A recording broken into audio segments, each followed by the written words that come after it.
Frontier Radio Reading Service, a private not-for-profit organization. Radio Reading volunteers broadcast daily readings of newspapers, magazines, and books to area blind and handicapped persons who are provided reading radios. As always, please feel free to contact us with your comments, suggestions, or any questions you may have. Our phone number here is area code 716-821-5555. Our agency website with every way to contact us is nfradioreading.org. And as I mentioned, please stay with us. Our Reading the Buffalo News is going to be coming up in just a moment. The following program is intended for listeners who are blind, have low vision, or another print disability that makes reading, holding a book, or turning a page difficult or impossible. The content is copyrighted by the respective publishers. For more information, please visit us on the web at nfradioreading.org. Your Niagara Frontier Radio reading service now presents a reading of articles and features from the Buffalo News for Wednesday, July 29th, 2026. Your readers today are Larry Beenan and Linda Ranella. Starting with the weather report. Variable cloudiness today with a couple of showers, a high of 73. Partly cloudy tonight with a brief shower or two, low 63. Sunny to partly cloudy tomorrow with a passing shower, a high of 78, low 62. Friday, mostly cloudy, high of 81, low 65. Saturday, a thunderstorm around, high of 82, low 69. For Sunday, humid with a thunderstorm, high of 78, low 65. Monday, humid with a stray shower, high of 80, low 63. And Tuesday, partly sunny, high of 84, low 65. Sunrise was at 6:03 a.m. and sunset tonight is at 8:40 p.m. Larry? Thank you, Linda. Our opening story, House Leader vows to save healthcare in visit to Buffalo. House Democratic Leader Hakeem Jeffries visited Buffalo on Tuesday and blasted the impending reduction in federal healthcare spending and vowed to take action to reverse the cuts. That is, if his party is able to regain control of the House in the midterm elections that are less than 100 days away. Access to high-quality, affordable health care must be a right available to every single American, and that's what we're going to fight to bring to life here in Western New York and all across the country, said Jeffries, whose district includes Brooklyn. 98 days until we can change direction in the United States of America. 98 days for all of us to show up and stand up and speak up and make this country the best version of herself. And I'm confident that's exactly what's going to happen. Jeffries was joined Tuesday afternoon by U.S. Representative Tom Kennedy, Democrat Buffalo, of at Evergreen Commons on Prospect Avenue, a location where the nonprofit Evergreen Health offers care coordination services. There, the two elected officials were surrounded by healthcare leaders and workers, along with union officials, some of whom held signs reading, "Cancel the cuts." We're going to cancel the cuts, we're going to lower costs, and we're going to save health care in the United States of America, Jeffries said. On Election Day, 435 House seats are being contested, though control of the House usually boils down to a handful of competitive districts. According to the Associated Press, just last month, President Trump visited a Mack Trucks plant in the battleground state of Pennsylvania, and Jeffries was in the state's Lehigh Valley region on Sunday to promote his party's fighting for an affordable America agenda. As the day nears, Democratic and Republican parties will angle to push last year's federal reconciliation bill, or H.R. 1, in competing lights. Republicans will play up the legislation, also known as the One Big Beautiful Act, for its tax breaks. Democrats, meanwhile, refer to the bill as the Big Ugly Bill and focus on how the legislation is expected to reduce federal Medicaid spending by about $1 trillion nationwide by 2034. In a statement Tuesday evening, Erie County Republican Committee Chairman Michael Cracker said Jeffries will do anything to distract from the socialist takeover of today's Democratic Party. Republicans in Washington, by contrast, protected Medicaid for those who truly need it while putting a stop to billions of dollars in waste, fraud, and abuse, including taxpayer-funded benefits that have gone to people who are in the country illegally, Cracker said. At Evergreen Health, which provides medical, supportive, and behavioral health services in Buffalo and Jamestown, more than 45% of its patients rely on Medicaid, meaning any reduction in coverage can affect thousands of people across western New York.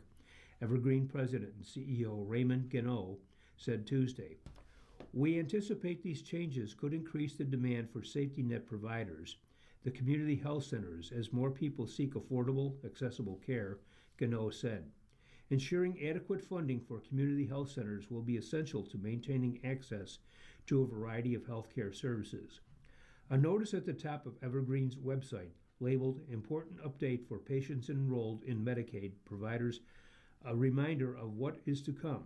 Starting January 1st, the nonprofit reminder says, some people who have Medicaid coverage will need to show they are working, going to school, volunteering in the community, or participating in job training to keep their health coverage. Part of a new federal work requirements included in H.R. 1. The New York Health Department Marketplace should mail a notice by September 1st about upcoming changes for those who will be affected by the new work requirements, Evergreen's notice states. Other Western New York healthcare providers also have been preparing for the change in Medicaid spending. In response to H.R. 1, Kaleida last year accelerated a $2 million system-wide improvement plan. Among other moves, Kaleida has announced closures for its Millard Fillmore Surgery Center in Amherst, 2 Buffalo Therapy Services clinics, its Ear, Nose, and Throat Center at Buffalo General, and its Family Planning Center at 1100 Main Street. Erie County Medical Center this year eliminated nearly 150 positions, or about 3% of its workforce, while Catholic Health announced a deal to reduce long-term IT costs and also moved forward with closing a longtime surgery center in Orchard Park. Recognizing how the Medicaid reduction could affect struggling rural areas, the U.S. Senate last year added a Rural Health Transformation Program to H.R. 1. Still, there are concerns that 5-year, $50 billion health fund will not be enough to offset Medicaid reduction in rural areas. Toward the end of a visit May 8th at Roswell Park Comprehensive Cancer Center, the Buffalo News asked U.S. Representative Nick Langworthy, a Republican whose district includes the southern tier in southern Erie County, whether he has conversations with hospital leaders in his district who are concerned about changes next year with the reduction in Medicaid spending. Langworthy, who was at Roswell Park to promote a new law accelerating pediatric cancer treatments, pointed to the upcoming impact of the Rural Health Fund. The fund's first-year funding has started to make its way into these states, and New York is getting more than $212 million this year. We've done a lot for rural health care, Langworthy said. We put $50 billion in a fund available to modernize our healthcare infrastructure. New York spends significantly more on Medicaid than Texas or California, each of which have significantly larger populations. So we put some accountability measures into Medicaid. At the event Tuesday, Jeffries and Kennedy said they don't believe Republicans are actually interested in rooting out waste, fraud, and abuse. Jeffries hammered home the word assault throughout his remarks, claiming that we're in the midst of the largest assault on health care in modern American history. He said medical research, vaccine availability, and public health are just some of the areas under threat. Said Kennedy, Leader Jeffries' presence here today sends a simple message. The fight to protect health care is just getting started, and Western New Yorkers are not in this fight alone. Thank you, Larry. Rushdie attacker declines to testify at terrorism trial. Salman Rushdie's attacker will not testify at his federal terrorism trial after all. Federal prosecutors rested their terrorism case against Hadi Matar on Tuesday after the last of 15 government witnesses finished testifying. Afterward, Matar's defense lawyer Nathaniel Barone told senior U.S. District Judge Richard Arcara that the defense would not call any witnesses. Matar did not testify at his state trial last year, which ended with his attempted murder conviction that led to a 25-year prison sentence for stabbing Rushdie. But Matar indicated at a court hearing last month that he intended to do so at his federal trial. I think it's a natural thing, Barone said of the defendants wishing to testify. Jurors want to hear people testify, right? People want to tell their side of the story. But as the judge will make clear to jurors Wednesday, the burden of proof is on the government to prove every element of the crime he's charged with beyond a reasonable doubt. It is not Mater's obligation to prove his innocence, Barone said. You know, it's that one instruction that hits home pretty good with the jurors, Barone said. Jurors will hear closing arguments Wednesday and receive legal instructions from the judge ahead of their deliberations. Mater changed his mind about testifying even before the last of the government's witnesses testified. He thought about it overnight, and he just felt more comfortable with letting the jury have the opportunity to consider everything that's there, Barone said. Mater faces 3 terrorism charges for his assault against Rushdie, with prosecutors saying he provided material support to Hezbollah, considered a terrorist group by the United States. A grand jury convicted Mater on 3 counts: attempt to provide material support to a foreign terrorist organization, act of terrorism transcending national boundaries, and providing material support to terrorists. If convicted of his 3 federal charges, Mater could spend the rest of his life in prison.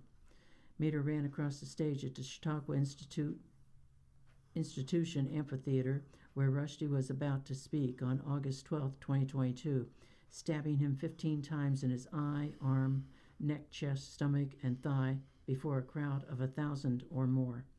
Prosecutors say Mater's attempt to kill Rushdie was motivated in part by Hezbollah leader Hassan Nasrallah, 2006 speech endorsing the religious decree that had been issued by Iran's supreme leader in 1989, ordering Muslims around the world to kill Rushdie over what some readers found as a blasphemous depiction of Islam in Rushdie's 1988 novel, The Satanic Verses.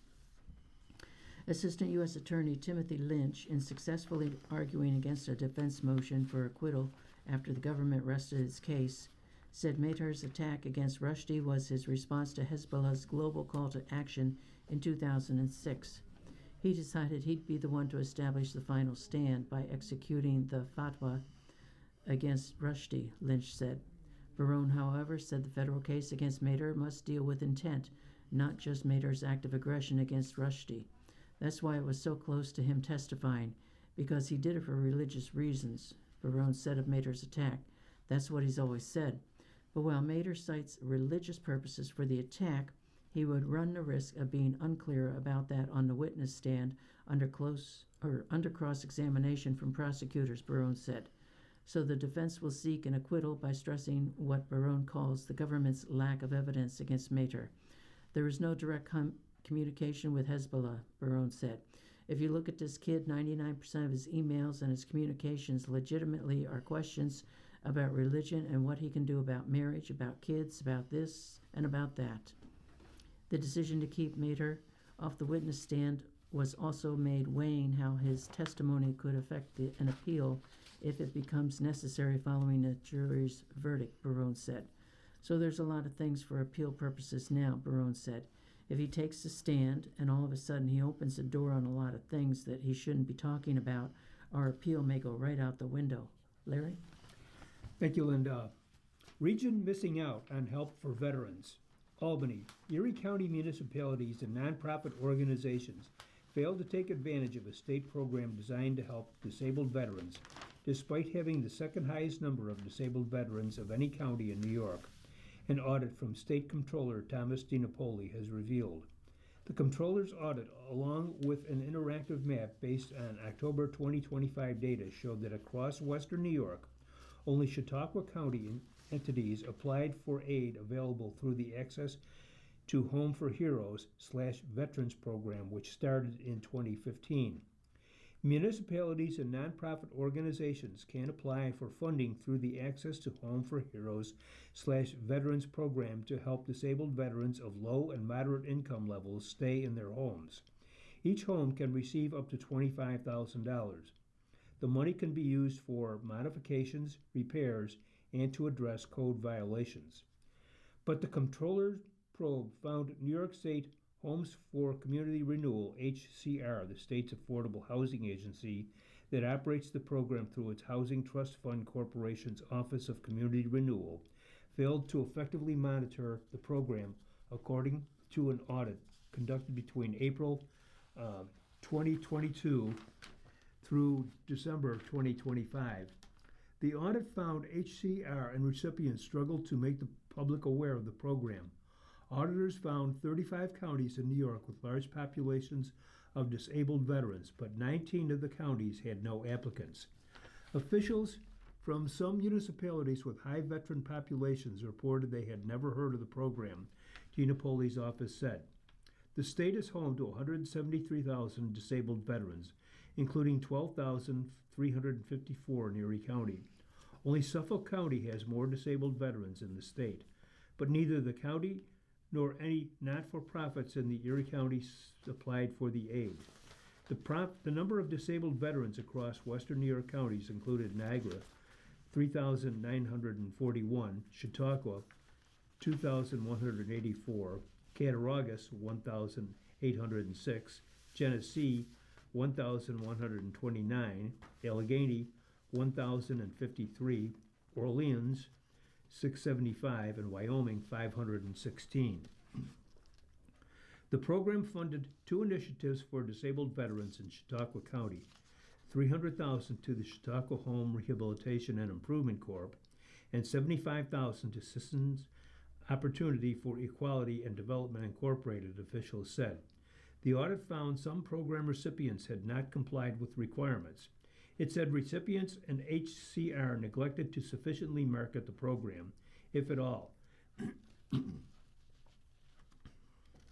Just 1.2 million, 36% of the money approved for the program had been spent, Gina Poli's audit said. It is deeply concerning that a program created to help veterans with disabilities remains safely in their homes has fallen short because of administrative delays and inadequate oversight. Senator April Baskin, Democrat Buffalo, a member of the Senate Committee on Veterans, Homeland Security, and Military Affairs, said in a statement, "We owe every veteran who has sacrificed for our country more than our gratitude. We owe them timely access to the services they earned. We must strengthen oversight, improve outreach, and ensure veterans never have to fight another battle to access the support they deserve." Crystal Loeffler, Deputy Commissioner of the HCR's Office of Community Renewal, responded to the audit, stating the agency works continually to refine and improve its systems and procedures and has a goal to facilitate the efficient delivery of access to Home for Heroes / Veterans Program funds to all veterans in need throughout New York State.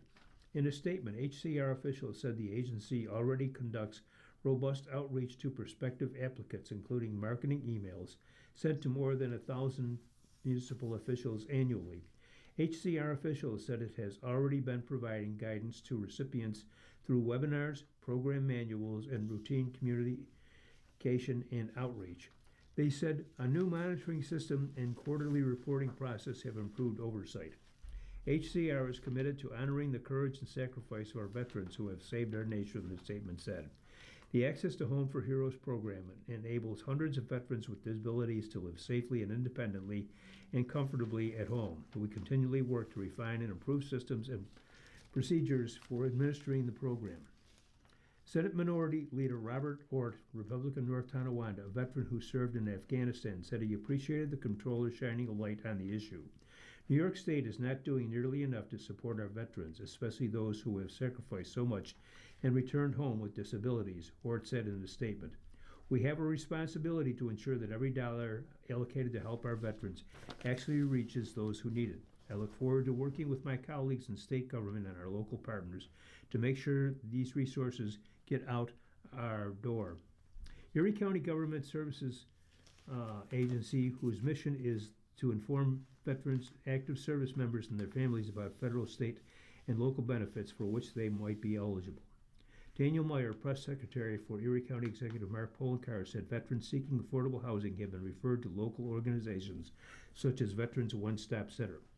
Applying for specialized funding to help provide affordable housing for local veterans is something that could occur in the future, and our strong relationship with local organizations will allow us to work collaboratively. Applicants from only 14 counties applied for the aid, hoping to serve 28 counties. Of those, 12 applicants serving 22 counties receiving the funding. Affordable, accessible housing remains out of reach for many in New York veterans. This program is supposed to deliver critical home repairs, but poor oversight and weak outreach left veterans waiting for help. The audit and a sampling of 10 contracts of the program found in 8 contracts, 7 recipients had missed a required milestone, but kept disabled veterans from receiving timely aid. In 2 contracts, no initial file review was submitted 10 months into the contract, which kept veterans from being timely served. In 7 contracts, the initial review was missing contained wrong information, which opened the possibility of misuse of funds. In 3 contracts, recipients engaged in questionable bidding practices. In 2 contracts, recipients did not abide by conflict of interest requirements. The audit required HCR increase the frequency of quality of visits to recipients to ensure the aid is being used properly and promptly. Ensure compliance with program requirements and eligibility to avoid conflict of interest. Ensure recipients are adhering to marketing plans. Conduct research and analysis to find areas with a high concentration of disabled veterans and have targeted outreach to municipalities and veterans groups to promote the program. Thank you, Larry. You're listening to a reading of today's Buffalo News on your Niagara Frontier Radio reading service. The time is 9:21.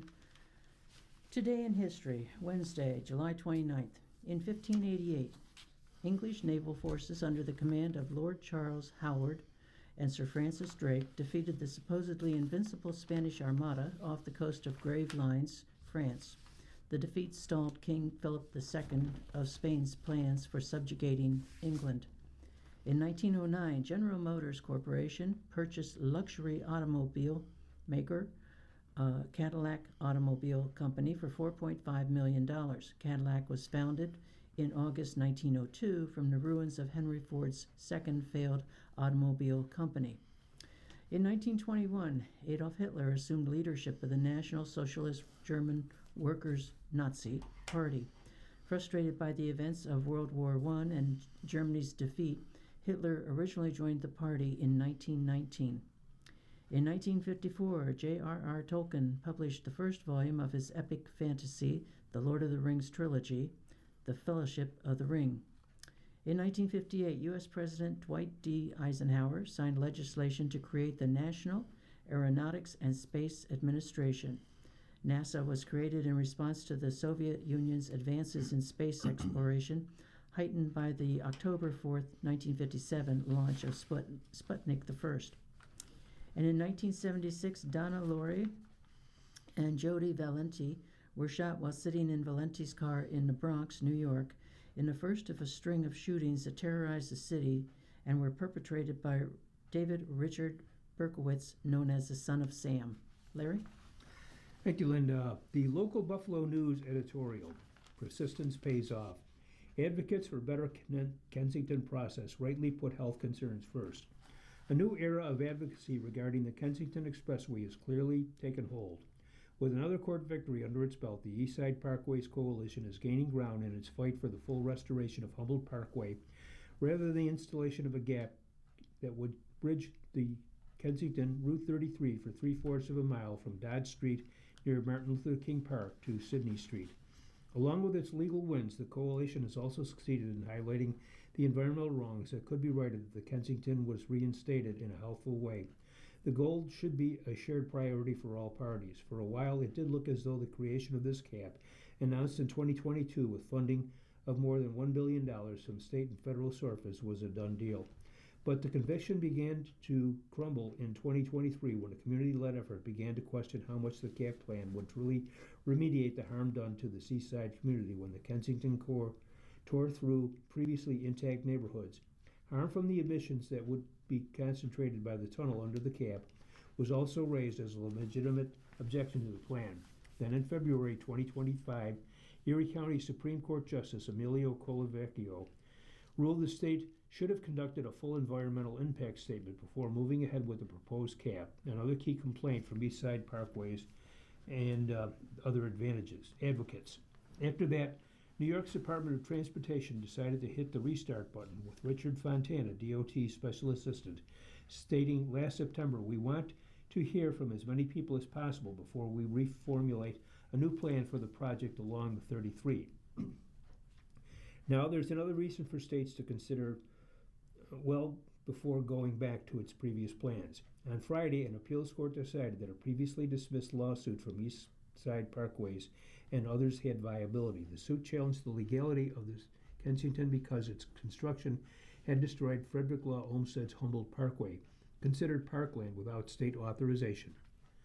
The suit also contested that the highway construction violated New York's Green Amendment, which holds that each person shall have a right to clean air and water and healthful environment. Now the reinstated case moves to Erie County Supreme Court, where further arguments will be held, though the DOT can't appeal. It shouldn't. The DOT's priority, not an unexpected one given its name of maintaining its transportation corridors at all costs, should nonetheless take better consideration of the multiple decades restaurants along this corridor have dealt with disrupted neighborhoods, polluted air, and loss of green space. The pollution data from several organizations, including the Environmental Protection Agency, indicates that this neighborhood has suffered demonstrable health damage. Asthma rates in the neighborhood adjacent to the expressway, according to the APA scanning tools, are shown to be in the 95th to 101st percentiles nationwide. Any solution for the Kensington must now involve more than reconnection of neighborhoods or restoration of the Elmwood Parkway. It must also look very seriously at how air pollution along this corridor can be lessened. A tunnel with a cap over it won't accomplish that goal. It is also concerning that the DOT's process to transform the Kensington remains unconnected to the plans to transform the Skagakwood Expressway, Route 198. These projects should be undertaken in collaboration and conjunction. The two highways are connected both literally and in their similar roles as entities that have disrupted the neighborhoods and drastically undermined Olmsted's grand achievements in Buffalo. As the DOT collects information that will help shape its plans for the Kensington and prepares to conduct a full environmental impact statement on all the options in front of it, it does so in the presence of a fully engaged community. So that's thanks in large part, to the efforts of East Side Parkways Coalition. Thank you, Larry. The editorial cartoons, the first one is by Steve Breen of Creator Syndicate, and it's titled Odysseus, and it shows Uncle Sam, and he's walking down a very deserted pathway. There's smog all over the place, and you see him from the back, and he is dressed like Odysseus with a sword in one hand and a shield in the other with some arrows sticking out of it. And the pathway that he is on, on both sides there are tons of skulls and bones with arrowheads in them. There's a sword on the ground. There's also a sign post, and the sign has been weathered so much that it's actually pointing down the road that Uncle Sam is traveling. And there's a vulture on top of the sign, and the sign is labeled Years of Middle East Wars. And again, it's titled Odysseus, and the U.S. at the end of Odysseus is United States. It's U.S. The second cartoon is by Tom Stiglich of Creator Syndicate, and these are logos for some well-known soap operas. There's 3 of them here, and again, it's titled Soap Operas, and the first one is titled General Hospital, and it's very neat and tidy. Then there's a Y and an R on red, and it's titled The Young and the Restless. And then there's another one showing a woman playing a basketball in silhouette, and it's titled WNBA. Larry? Thank you, Linda. The local Buffalo this is everybody's column. States should work together for economic growth. In Western New York, our economy rises and falls with the bridges. From Buffalo to Niagara Falls, tourism and cross-border trade are not side industries. They are the foundation. When traffic over the Peace Bridge and the Rainbow Bridge slows, our entire region feels it. Lately, crossings have dropped by more than 20%, and local businesses are already seeing the effects in fewer customers, slower growth, and tighter margins. At the same time, the manufacturing base that once powered Buffalo has declined, and in many cases has not been meaningfully replaced. This region is ready to evolve. The question, what comes next? Will Western New York become a hub for advanced manufacturing, logistics, or data infrastructure? Could it lead in energy innovation or continue as a critical trucking and trade corridor between the United States and Canada? Those decisions require long-term investment and stability, but the stability is difficult to achieve when federal policies governing trade, energy, and economic priorities continue to shift from one administration to the next. Businesses cannot plan decades ahead when the rules change every few years. Western New York's future should not be dictated by changing priorities in Washington. Communities built around the Peace Bridge, the Rainbow Bridge, and a proud manufacturing traditions need stability to attract investment and create jobs. A convention of states gives the states a constitutional way to restore balance and help ensure that economic growth is shaped by long-term planning rather than short-term politics. To learn more about this, visit conventionofstates.com. And this is from Jim Bond, Convention of States Action, New York. Linda? Thank you, Larry. Don't finger point over wildfires. Nick Langworthy is supposed to represent portions of western New York and the Finger Lakes, areas negatively impacted by the loss of Canadian tourism. Rather than expressing concern for the Canadian wildfires or offering U.S. assistance, he has chosen to simply issue blame. As an American representative, Langworthy should note that the U.S. currently has over 70 large wildfires burning. Finger pointing will not help the district he represents. His actions are not those of a true representative, just the actions of one who seeks the president's favor. And this is written by Kelly Siebold of East Aurora. Larry? Thank you, Linda. Intimidation stopped Naked Bike Ride. Whether you support Buffalo's Naked Bike Ride or not, its cancellation raises an important question. Who gets to decide how public space is used? This event was never simply about nudity. It was about peaceful demonstration promoting bicycle safety, body acceptance, and drawing attention to our dependence on automobiles. Participants were adults. Sexual behavior was prohibited, and no one was required to attend. What ended the event was not public debate, but intimidation. When organizers feel compelled to cancel because of threats of violence, everyone should be concerned, regardless of how they feel about the ride itself. The irony is that many of the same people who speak passionately about freedom seem unwilling to extend that principle to others. Freedom means allowing peaceful adults to gather and express themselves, even when we disagree with them. It does not mean threatening people into silence. The reactions about also highlights why conversations about public space matter.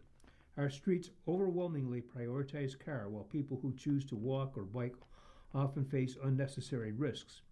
Whether or not you would ever participate in a naked bike ride, it raises legitimate questions about who our streets are designed for and how we share them.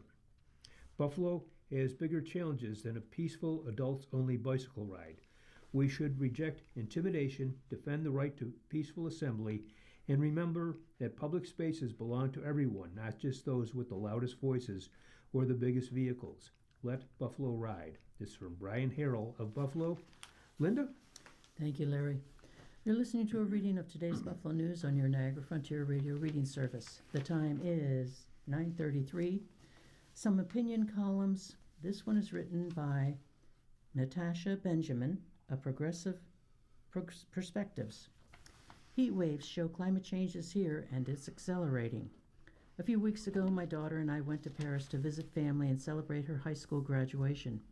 As a marine scientist working on the front lines of climate and oceans, I found myself inside the biggest climate story of the year. We knew it would be hot, over 90 degrees. When we checked the forecast before we left, I told my daughter to pack shorts and tank tops. But we were not prepared for what followed, a 10-day inferno. On July 24th, the day after we arrived for a 16-day visit, France hit its hottest national average on record. This was heat unlike anything I've ever experienced, hotter than the Sinai in Egypt, where I took a diving trip with my father after high school, hotter than Miami, where I did my graduate studies in marine policy, hotter than New York City in the summer, where I grew up. It was still in the 90s well after 9 p.m., and buildings built to hold in the warmth in winter quickly turned into ovens. That week, France recorded its hottest day ever, then broke that record again the next day. The Louvre and the Eiffel Tower had restricted visiting hours. We heard about young men drowning in the Canal Saint-Martin, steps from my aunt's apartment, where the death rate in the city rose 62% over a 6-day period, mostly among older people. Across the Channel, London was having its own reckoning with its European heat dome. A London Climate Action Week panel on adapting to extreme heat was cancelled. The venue, like most buildings in the city, had no air conditioning, and organizers couldn't risk going forward with the event. Europe is warming faster than any other continent, and France's June temperatures blew past what even the most radical climate models had recently projected. Meanwhile, the ocean off my home coast in California had been quietly running its own fever. Scientists in La Jolla had already logged 36 days of record-breaking water temperatures this year, a marine heat wave building since the summer before, with no El Nino effect to blame. Scientists are now watching a potential super El Nino forming in the Pacific, which could drive even more heat into the ocean system. A few days after I returned home, I surfed in my favorite local spot. The cold, foggy morning was a blessed relief after 2 weeks of sweating in France, but the water felt unsettlingly warm. And again this summer, smoke from wildfires in Canada has blanketed major U.S. cities in hazardous air. It's one more sign of the fires, floods, and heat now compounding across the country.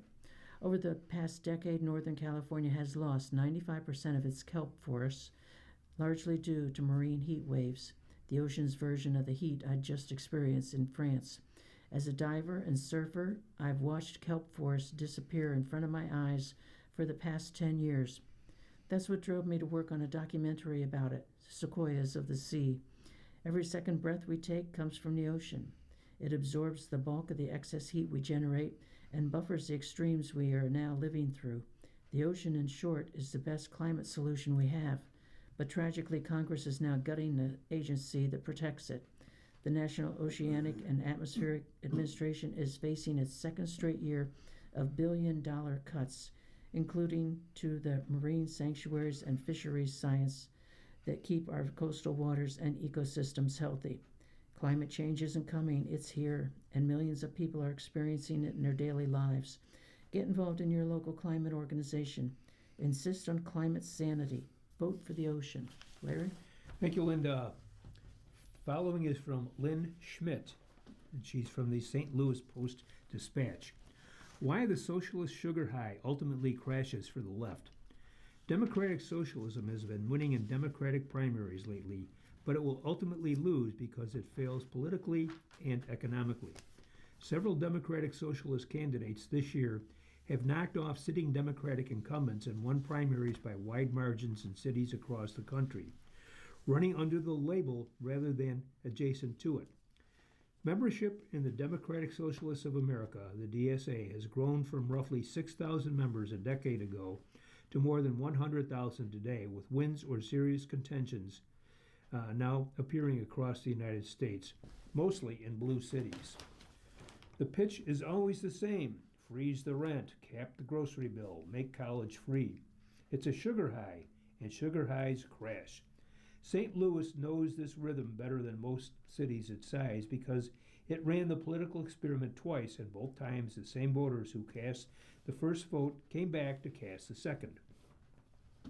In 2020, Cori Bush beat 10-term incumbent U.S. Representative Lacy Clay by running to his left, becoming a founding face of the national DSA movement. Once in office, Bush failed to deliver for her constituents, for example, voting against a bipartisan infrastructure law that funded roads, bridges, and broadband in her district.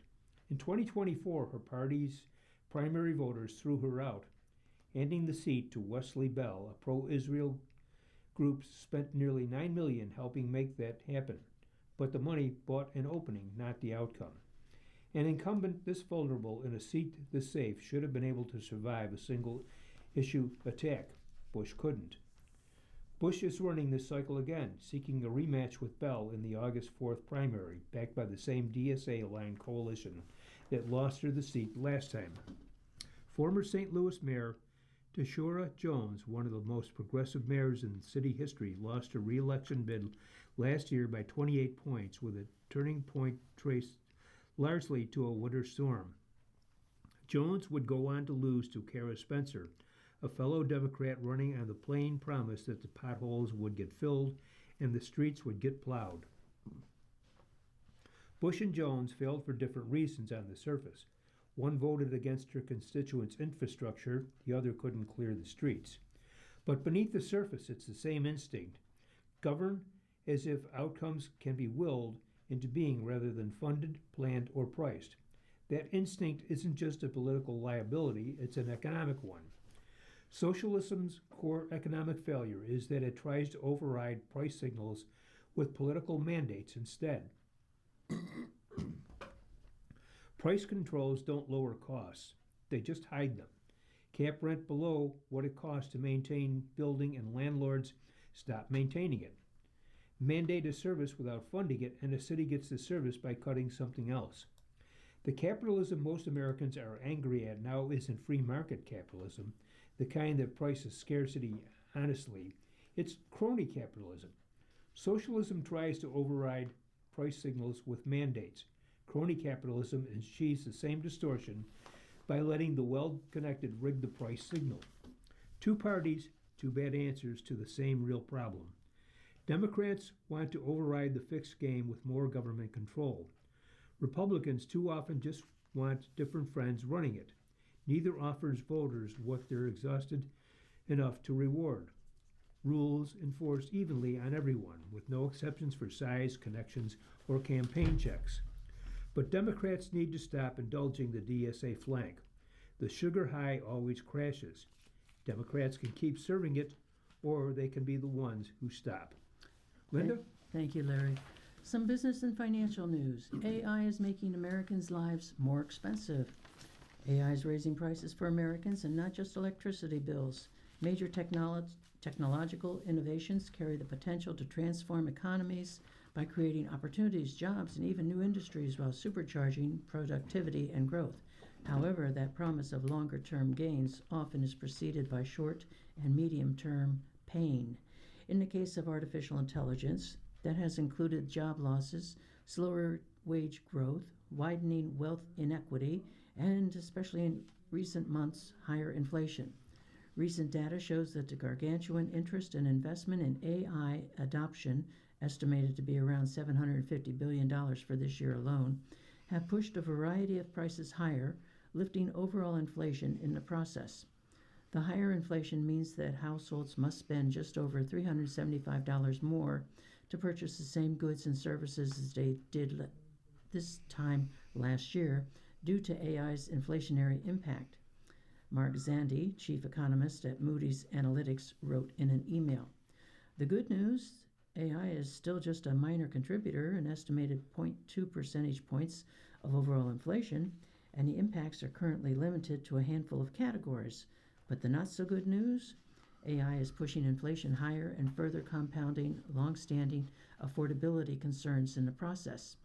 Plus, these price pressures aren't expected to go away anytime soon, and they very well could broaden. That potential dynamic has Federal Reserve officials, including the central bank's new chairman, on alert. Here's a look at where AI has already shown up in inflation and where it could crop up next. Electricity. AI data centers can have voracious appetites for energy, notably electricity and water, and the rapid expansion of these monoliths threaten to strain grids and drive prices up further. That's largely because demand is outrunning supply. Data center facilities can be built or expanded at double or triple the pace of new energy generation systems needed to serve them, PJM Interconnection, America's largest grid operator, noted recently. Combine those needs with retiring coal plants, increased electrification needs, extreme weather, and aging infrastructure, and it further widens the gap between supply and demand. Data centers are demanding huge amounts of power, and that's tending to crowd out the electricity available to distribute to residents.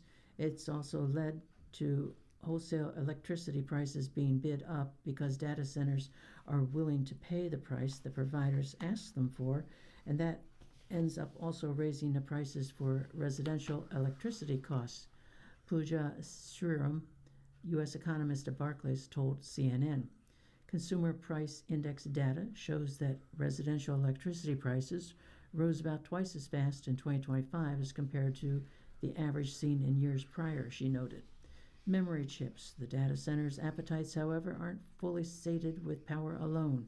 The massive build-outs also led to a surge in demand for memory chips, which has benefited manufacturers handsomely, Cerium said. The issue is not just the demand, the issue is the supply side of those memory chips has been very constrained, she said. And hardware and software. Late last month, Apple hiked the prices of some of its most popular products by roughly 20%. In a statement, the company noted that AI data centers created an extraordinary surge in demand for memory and storage.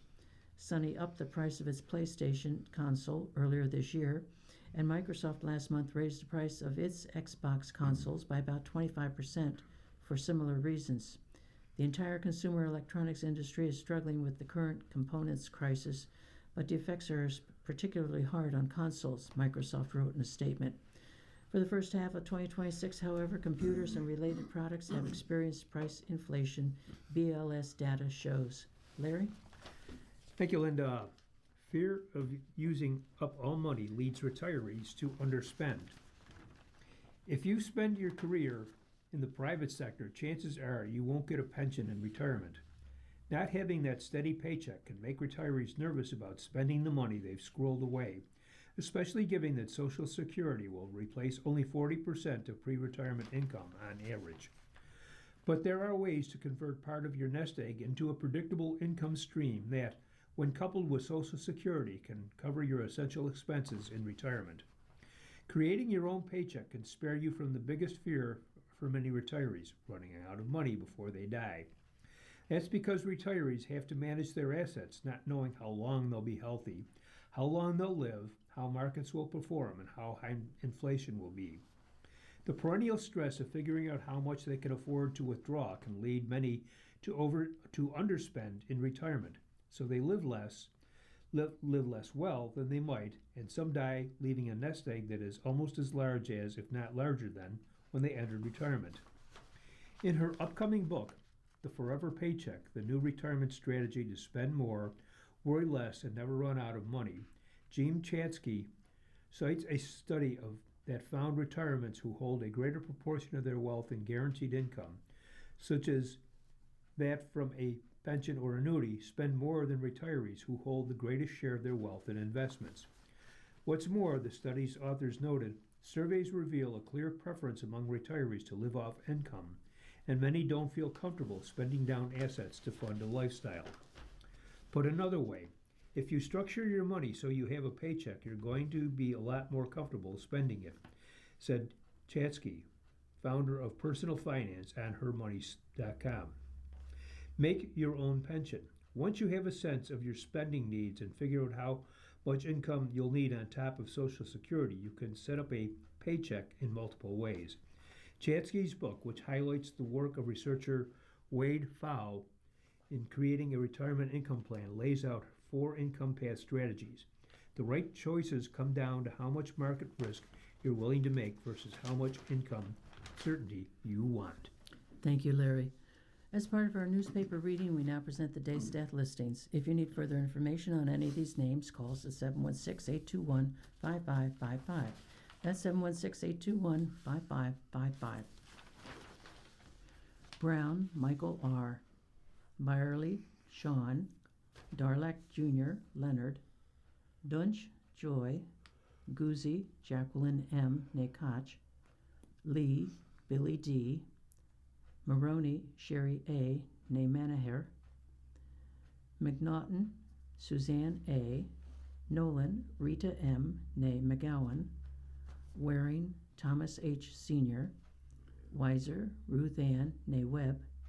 Weiss, Rosalind née Goldstein. If you need further information on any of these names, give us a call at 716-821-5555. That's 716-821-5555. Larry? Thank you, Linda.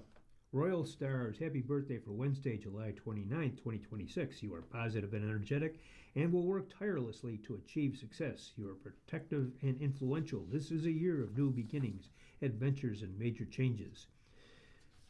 Aries, 4 stars. Today, you might feel tension with romantic partners because of the full moon energy, and you might also feel at odds with a friend, a member of a group, or even your kids. Tonight, friendships. Taurus, 3 stars. Today, you might be pulled between the demands of home and family versus the demands of your career, your job, your responsibilities. Tonight, you're admired. Gemini, 4 stars. Pay attention to everything you say and do because this is a mildly accident-prone day. Take a moment before you act or say something that might make you regret later. Tonight, explore and learn. Cancer, 3 stars. The full moon might create confusion, tension, or disputes between your wealth versus what somebody else claims or wants. This includes debt and discussions about inheritance. Tonight, check your finances. Leo, 4 stars.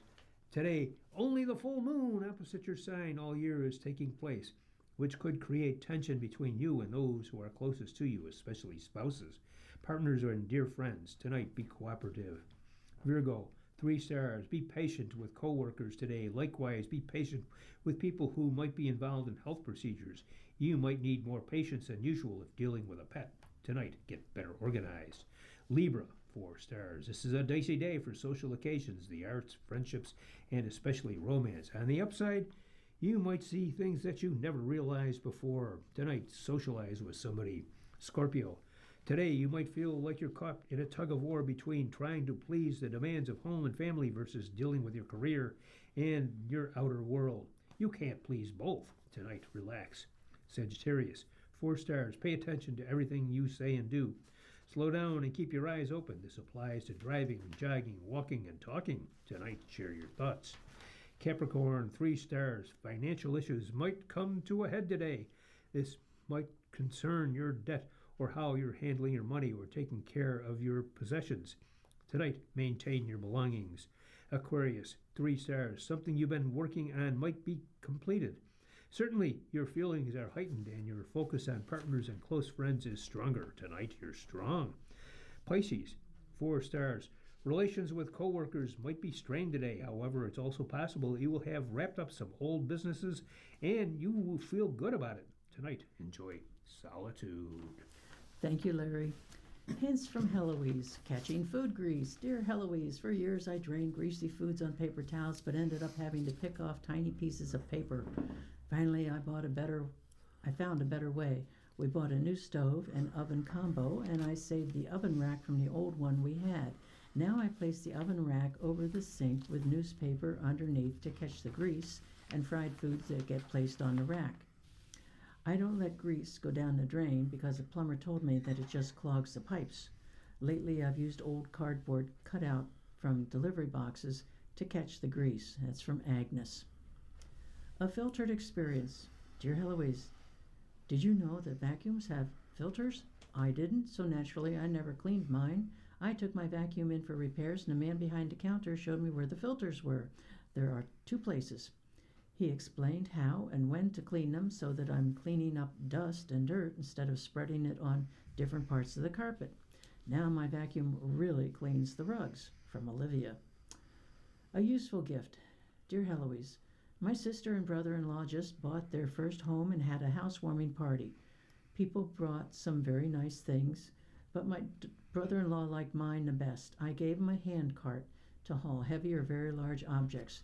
They had a few pieces of furniture that were still in the garage because they couldn't haul them into the house. A hand cart makes this possible. When newlyweds buy their first house, they usually need practical items. Vases are lovely, and so is a serving platter, but items such as electric scissors, a hand cart, an electric screwdriver, and basic tools are way more useful. And that's from Victoria. Securing a bookcase. Dear Heloise, I have a hint that might save someone from a trip to the hospital. If you have a bookcase, a large TV, an aquarium, or heavy stone yard art, please secure it so it cannot topple over. A friend of mine stopped by to say hello, and when we were talking, her son tried to climb my bookcase to get to my cat and pet it. The bookcase came crashing down and thankfully landed on the back of a chair, which kept the bookcase from falling on the child. The boy was uninjured, but that was due to luck. I had my handyman come and see to it that the bookcases were secured to the wall. That's from Joan. And I'm getting there, folks. Here it is. Healthy eating. Dear Heloise, my kids would live on junk food if I let them. However, I sneak... Yum, yum. Not just the kids. No comment. However, I sneak healthy food into their brown bag lunches. I only use 7-grain bread or some other healthy bread for sandwiches. I use leftover meats or cheese for sandwiches, but never lunch meats from the deli. Fresh fruit instead of sugary snacks helps curb the craving for something sweet. I'm trying to teach my children the value of eating healthy to not only keep their weight down, but to keep them from forming bad eating habits in their adult lives. And that's from Amy. Larry? She's probably right, but what a killjoy. I know. Where's my M&M's? I'm sorry. Yeah, well, okay. From the Political Notebook, Zelensky said he had good talk with Trump. Ukrainian President Volodymyr Zelensky said he discussed Patriot air defenses and the prospects for renewed diplomacy during a meeting with President Trump, although there were few public signs of progress as Kiev seeks to shore up military capabilities against Russia. The visit to the White House on Tuesday came as Zelensky seeks vital U.S. weapons to strengthen his country's ability to defend against Russian missiles and drone strikes that have battered Ukraine cities. The Ukrainian leader said in a social media post that he and Trump had a good meeting. The president and I discussed licenses for Patriot interceptor production and several other ideas that could help. We also spoke about diplomacy. It's important that the diplomatic process be reinvigorated, Zelensky said. Our teams will arrange the details of the further communications, he added without elaborating. The Ukrainian leader's chief of staff said the two sides had agreed to intensify the negotiation process at all levels. Zelensky scored a win earlier this month when he met with Trump on the sidelines of the NATO summit in Turkey, with the U.S. president agreeing to let Ukraine manufacture Patriot missile interceptors. Zelensky said he also met on Tuesday with representatives from Lockheed Martin Corp., which produces missiles for the Patriot defenses. In a post on X, he said teams were already working on specific solutions to move to co-production as quickly as possible. Last week, Zelensky met with a team from Raytheon, which is a contractor for the overall Patriot system. Following Trump and Zelensky's meeting, White House Press Secretary Carolyn Levitt called it a separate sit-down between Trump and Israeli Prime Minister Benjamin Netanyahu positive and productive. Thank you, Larry. You're listening to a reading of articles from the Buffalo News for Wednesday, July 29th on your Niagara Frontier Radio Reading Service. We'll return for more readings after the short break. Your readers today are Larry Beanon and Linda Ranella. If you're listening to this publication online, you're probably using our website, a podcast player like Spotify or iTunes, a streaming service like Siro, or a smart speaker. Did you know that we now have a dedicated app that can be downloaded to any mobile device, like a smartphone or tablet, for free? App users can conveniently access our live stream and any episode of our podcast easier than ever. To download the app, just type NFRRS in the search window in the Apple App Store or in the Google Play Store. Contact us anytime if you have any questions by calling 716-821-5555, extension 5. Thank you.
We'll continue now with our reading of articles from today's Buffalo News. Your readers are Linda Ranella. and Larry Beenan.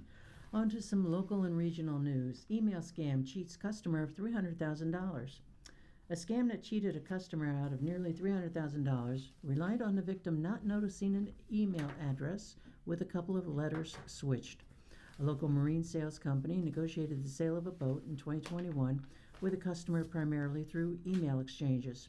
So when another email arrived with instructions on how to wire money for the purchase, the customer followed through. But that email came from a person pretending to be an employee of the marine sales company. Instead of smithboys.com, the correct domain for the company, the email sent by the fraudster came from rnithboys.com. The wiring instructions provided to the customer for payment were fraudulent, according to prosecutors. After the customer sent the payment following the fraudster's instructions, the money was dispersed to different accounts. Smith Boys, the 89-year-old Buffalo-based marina and boat sales company, was not aware of the fraudulent email to the customer. Bank accounts indicate that among the accounts that received money gained from the unlawful activity were several controlled by Wissam El Atta, 50, of Montreal. El Atta was sentenced Monday to time served in jail about a month and fined $10,000 on his plea of money laundering conspiracy. Advisory sentencing guidelines recommended a prison term of 18 to 24 months. U.S. District Judge Lawrence Villardo said he took into account that El Atta reimbursed the victim $180,000, which was more than El Atta improperly received himself. Unfortunately, there are too many cases where restitution is a tough task, Atta's defense lawyer James Harrington said in court. In this case, fortunately, the victim can be made full. El Atta was arrested while on vacation with his family in Spain, Harrington said. After El Atta waived his extradition, he was brought to Buffalo and then released on $250,000 cash bail after his arraignment, allowing him to return to his home in Montreal. El Atta did not send the spoofed email to the customer who intended to buy the boat, but what Harrington called El Atta's bad decision led to his criminal conviction. El Atta was contacted by a friend whom he had known for decades, who said he needed to pay some debts but did not want to use his own accounts because of banking issues, Harrington said in a sentencing memo to the judge. The friend asked El Atta to allow the money to be sent to El Atta to be used to pay the debts for a fee, Harrington said. El Atta agreed. Although he knew his conduct was not right, he figured doing his old friend a favor and making a quick fee was worth the risk, Harrington said. It was not a good decision. Besides a felony conviction, he has agreed to make full restitution for the money he laundered, even though he only received part of it. El Atta's brother-in-law and sister, who put up the cash for his $250,000 bail security, consented to using that money to make full restitution for the amount El Atta is responsible for. I embarrassed my family, friends, and myself, El Atta wrote in a letter to the judge. I foolishly accepted an offer from a friend of 25 years to do a favor for a few $1,000 fee. I knew I should not have done it. When he offered me money to pay some debts for him, I knew it was wrong.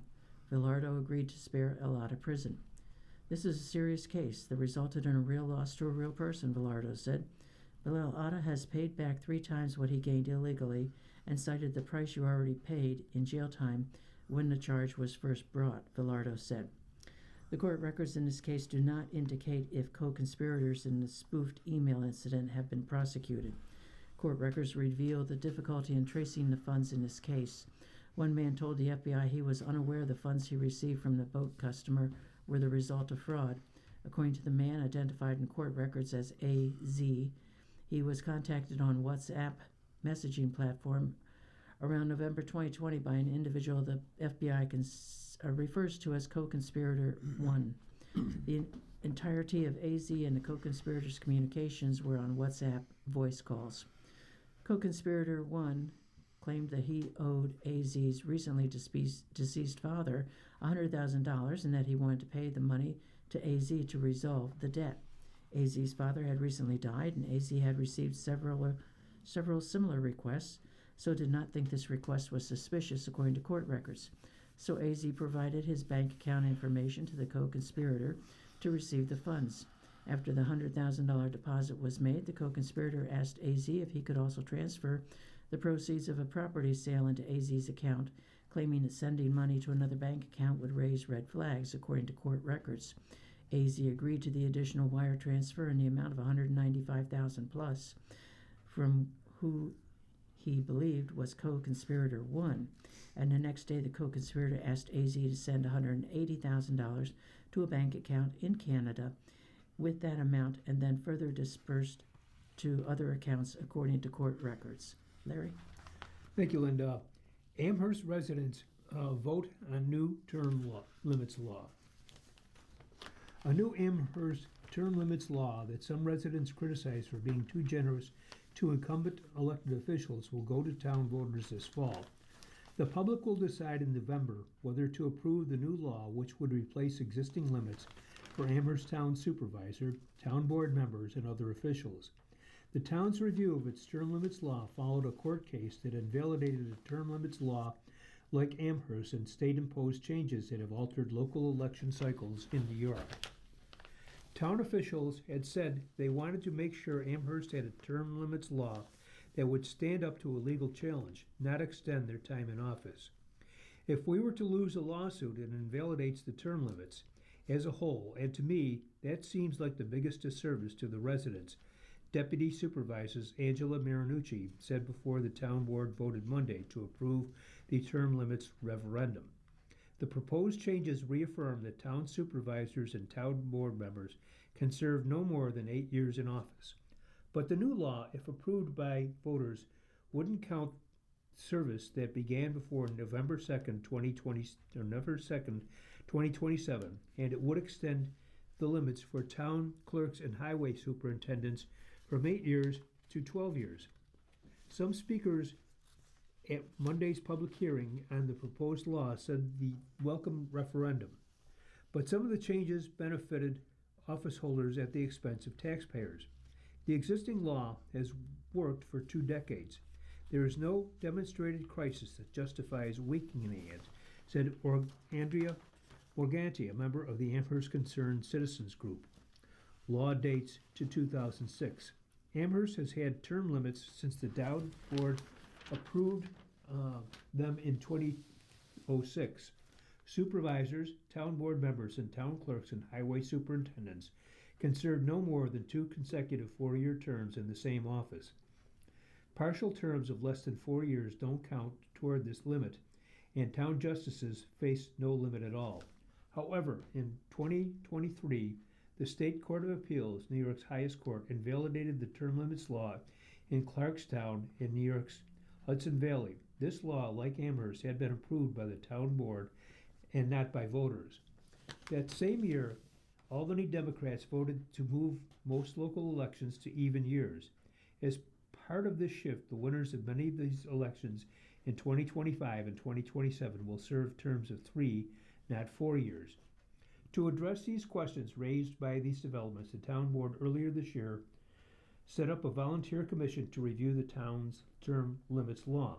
Its main task was to figure out whether the town needed to put a law in front of Amherst voters, and if so, what the updated term limits law should say. Panel recommended changes. The commission members met in recent months to figure out the best way for the town to address these issues. Craig Bookie, an attorney well-versed in municipal and election law, led the Term Limits Commission. The commission's view was, Bucky said, if we have a referendum, there can be no dispute that the procedure is unassailable and effective. And they agreed that the 3-year terms imposed by the state should count as full terms, subject to the limits of the law, Bucky said. After extensive debate, he said the commission decided not to count pre-2027 terms and keep the term limits for the clerk and highway superintendent positions, but to extend them to 3 terms. I thought it was important to try to come together and build consensus among commission members, said Bucky, a member of the Amherst Democratic Committee, whose mother, Deborah Brunch Bucky, served as town clerk and a town board member. Varying impact on officials. What this would mean for current office holders.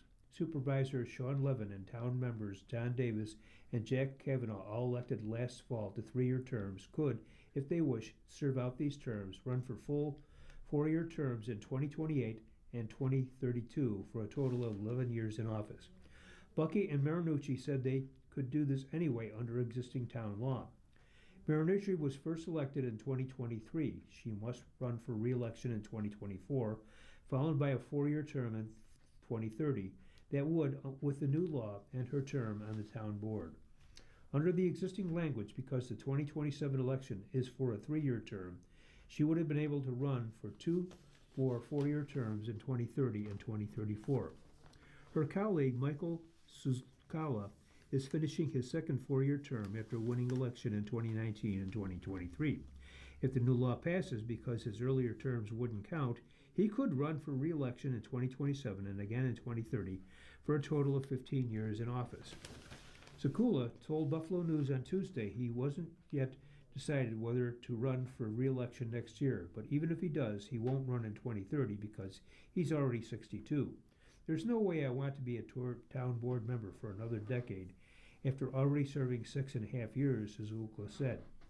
The extended term for clerk and highway superintendent doesn't make a difference for Stephen Floss, who was elected highway superintendent in 2023 and must run for re-election in 2027. Old law new, Floss could seek re-election in 27, 30, and 34, officials said. However, town clerk Francina Spoth would get the chance to serve even longer. Spoth was elected in 2019 and re-elected in 2023 to a term ending in 2027. If the new law is approved, Spoth can run for re-election in 27, 30, and again in 34 for a total of 19 years if she desires, officials said. Spoth said in an interview that, if permitted, she does plan to run next year for a 3-year term as clerk. However, said she's going to be 63, and given that, she wouldn't consider anything beyond the 2027 race. She did say she supports the Commission's recommended to increase the term limit for clerks and highway superintendent. She said clerks don't set policy. They benefit from experience in the role, and few towns in New York even set limits for the jobs. There's a large learning curve for both of these positions, and most of the time, if you have a clerk doing a great job, people don't want to trade their clerk out, Spoth said. Speakers urged changes. Most speakers at Monday's hearing supported putting the question of term limits to voters, but they objected to some of the proposed language. Residents deserve a term limit law that strengthens accountability, not one that rewrites history and carves out exceptions for those already elected, resident Susan Blum said. A couple of speakers urged town board members to apply pre-2027 service to the term limits, a step that board members did not take. You have the ability to count your prior terms and your current terms, and to not do that, I think, is a betrayal of the public, said Paul Wolf, an attorney and co-founder of the New York Coalition for Open Government. One speaker, Jane Cox, asked Bucky and the town board what would happen if town voters didn't approve the term limits proposal. Bucky said its opinion that the town, in this case, wouldn't have a valid term limits law, but it would be up to a candidate for elected official to file a legal challenge to get a final answer from a judge, he said. Linda? Thank you, Larry. A couple of short articles here. Morse exiting WKBW for marketing job at Falls Hospital. WKBW Channel 7 morning co-anchor Katie Morse is the latest staffer in local TV news planning to leave the industry. She announced Tuesday on social media that she'll be leaving Good Morning Buffalo in 2 weeks to become the Vice President of Marketing and Communications at Niagara Falls Memorial Medical Center. A Western New York native, Morse has been at Channel 7 for 12 years. The Kent State University graduate previously worked at Time Warner Cable News, which evolved into Spectrum News. Before closing, BNP operated a major loss. BNP Empowered Print, a commercial printer that shut down earlier this month, had operated at almost a $2 million loss since the inception of its bankruptcy case in February 2025. The company previously had 80 employees, but as of mid-July, the total was down to 3, including the 2 principals of the business, according to a motion filed by U.S. Trustee William Harrington. Harrington requested converting the case to a Chapter 7 liquidation from a Chapter 11 reorganization. A hearing before the bankruptcy court judges scheduled for August 24th. Harrington's filing also disclosed that prior to its shutdown, BNP Empowered Print was a target of a cyber attack that resulted in the company losing access to certain business records and systems. The company was founded in 1980 as Buffalo News Press and operated from a facility on Broadway. And some manufacturing news. England's loss will be Buffalo's gain. Habasit, which manufactures conveyor belts, said it will close a manufacturing site in England and shift those operations to Buffalo. The company plans to invest $4 million in its Clinton Street plant and add 20 jobs to its workforce. The project entails moving and installing equipment to its plant in the Clinton Bailey neighborhood and improving the existing infrastructure.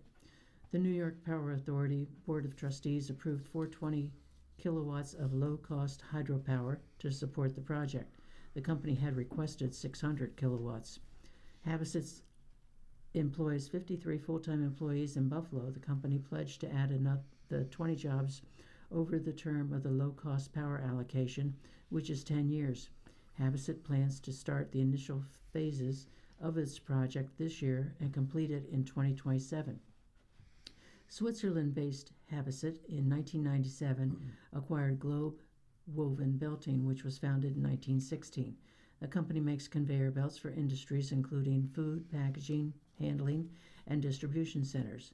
The Power Authority Board has approved over $5.2 million in Western New York Power Proceeds funding for 4 area recipients. Buffalo and Erie County Botanical Gardens, $2.9 million to support ongoing upgrades.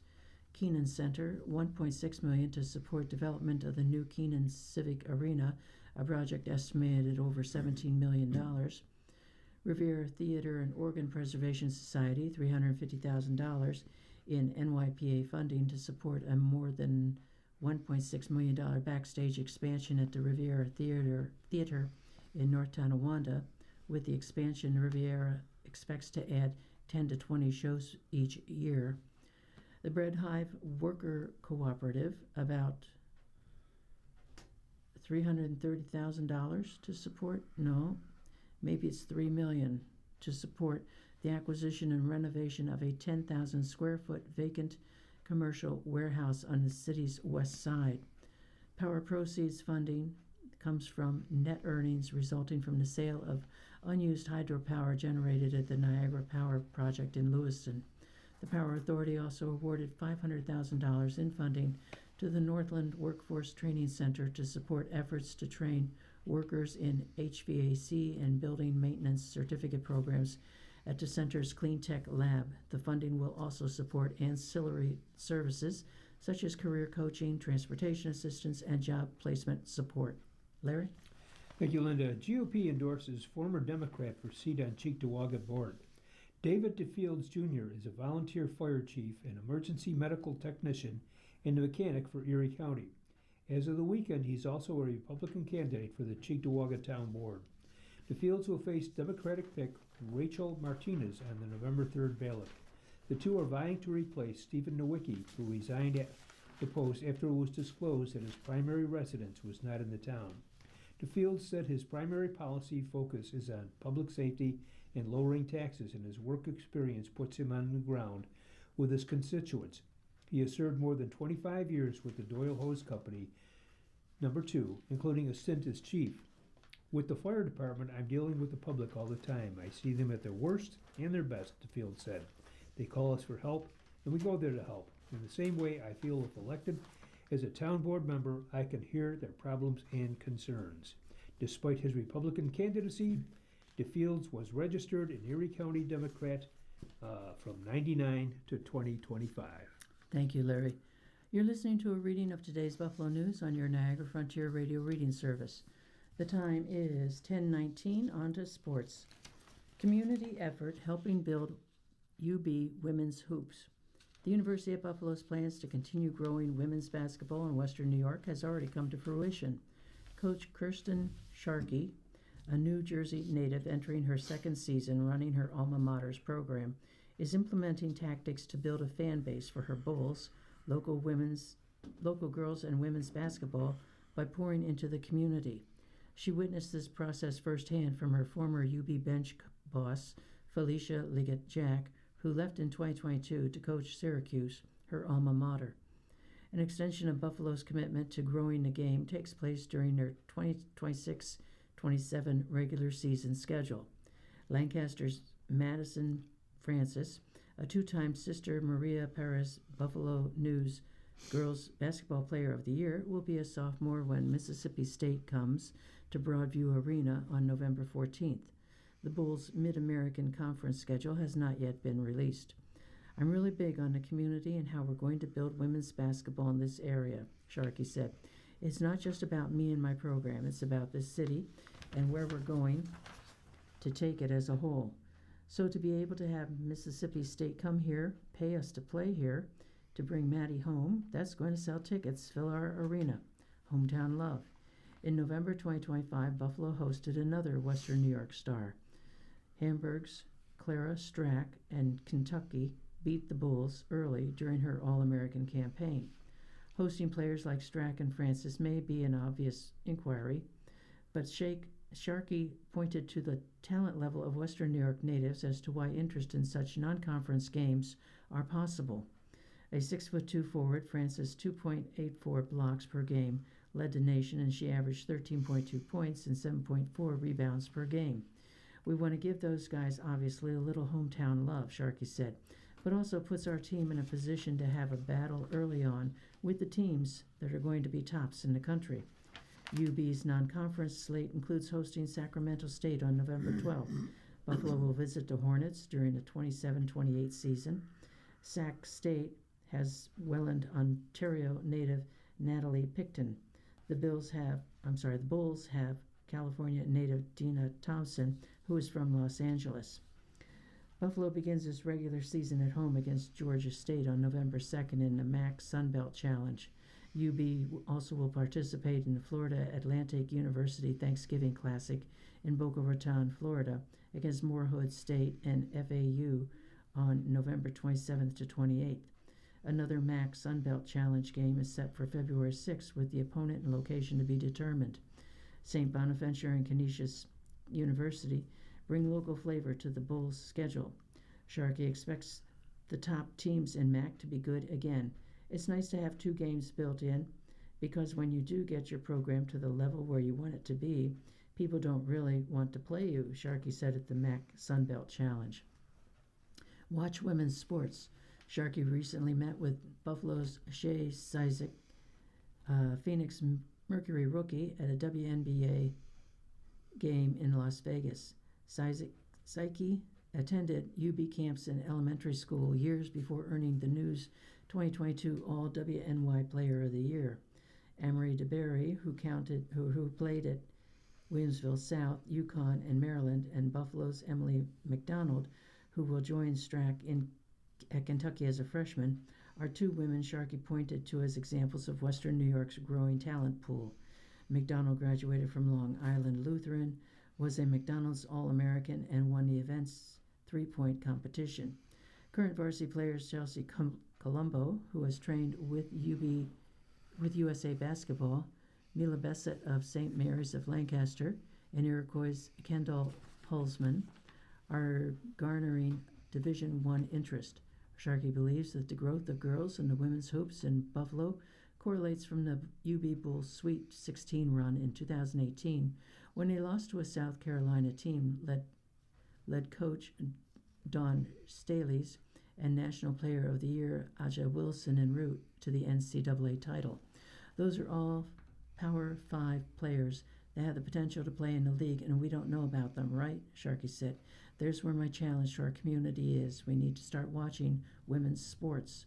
Sharkey's plan is harder since NIL gives larger programs the ability to pluck stars from mid-majors, but Sharkey still sees the importance of investing in local girls. UB sophomore Ella Corey of Clarence Center is a great example. Corey grew up as a Bulls fan.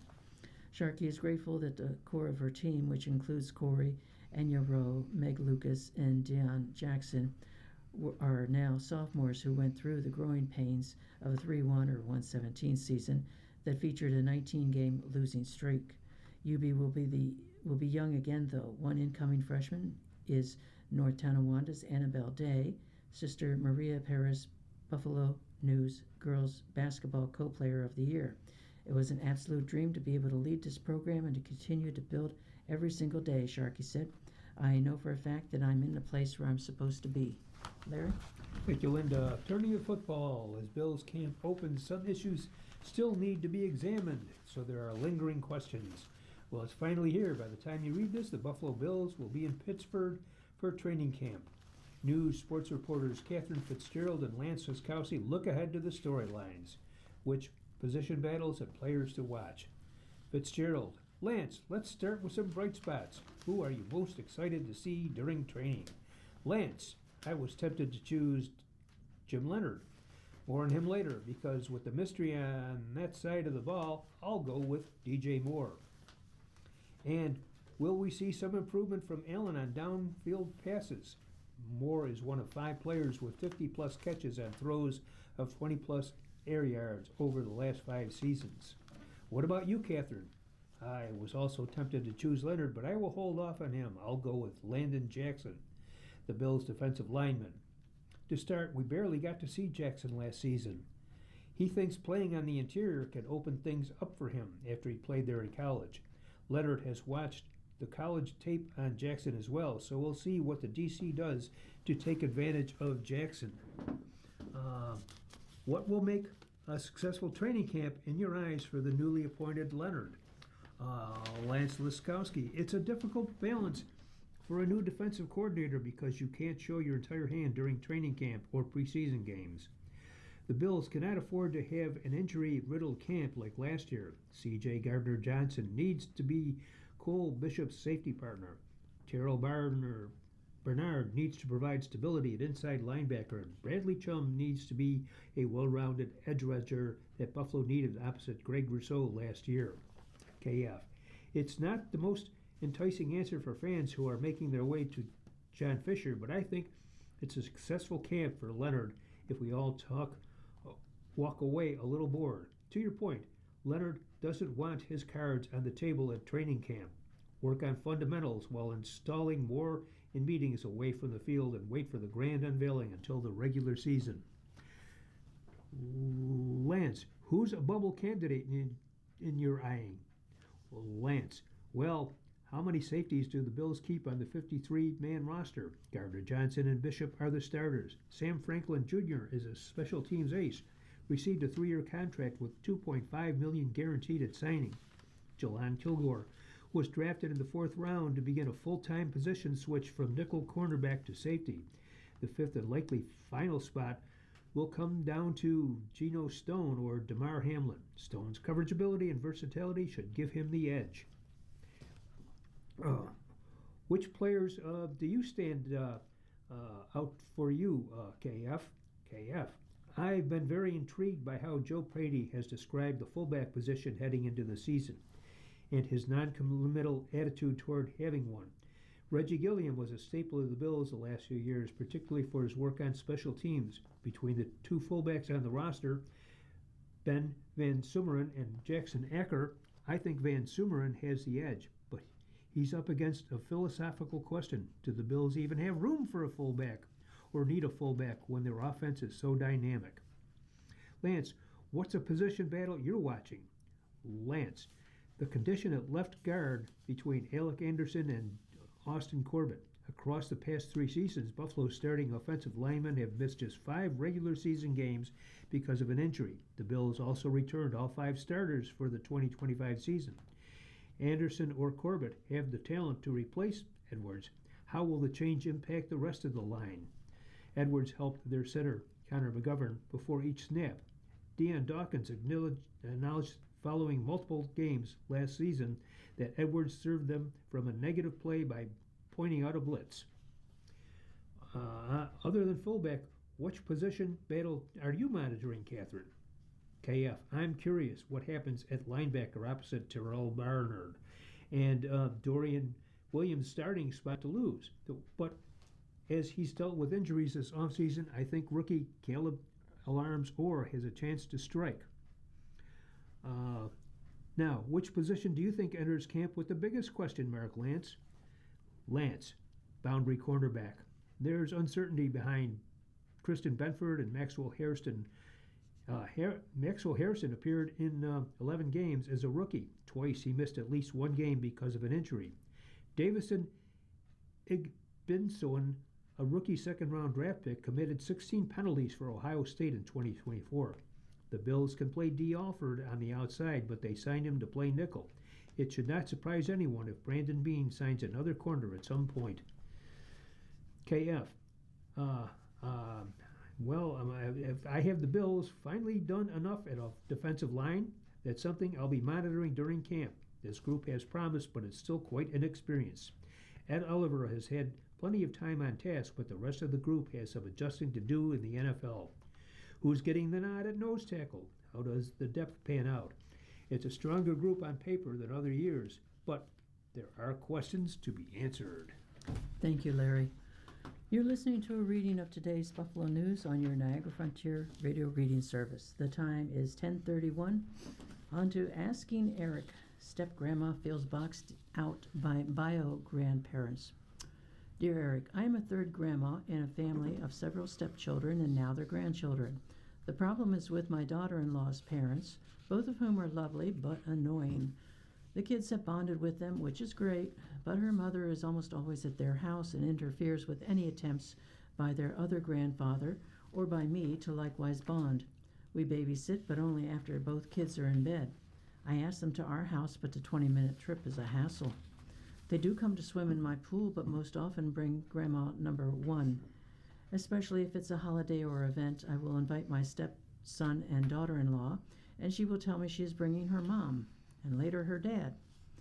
The kids are clingy, and there are too many adults for them to get to know. I have largely given up, and nobody notices. My partner's son is sad his own father is also less involved, but doesn't see the cause. My whole career was with kids. I was a single parent.